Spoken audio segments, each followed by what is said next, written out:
شارجه کې د پاکستانیو ډبول د جنرال مبین او نورو غبرګونونه.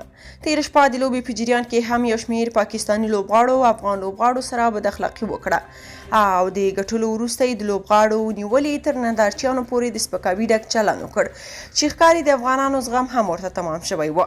ټولنیزو رسنیو کې خپرې شوي ویډیوګانو کې ښکاري چې د میدان دننه او بهر افغان نندارچیانو پاکستانیان په چوکیو کوتکونو وډبول چې بالاخره پاکستانیان له خپل بیرغونو سره په منډو شول. یو شمېر خلک په دې اړه بېلابېل نظرونه لیکي.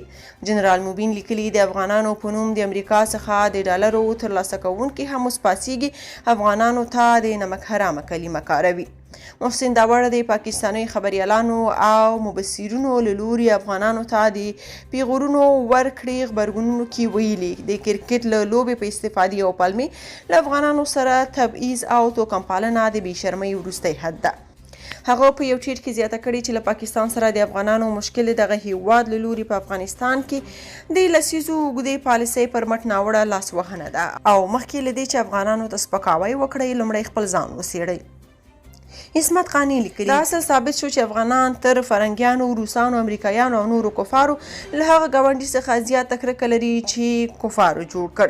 کفار پالنه کوي او کفار د خپلو مفاداتو لپاره استعمالوي. دا هم بریا ده.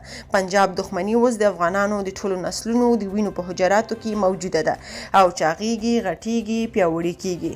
که حصار باقي افغان باقي.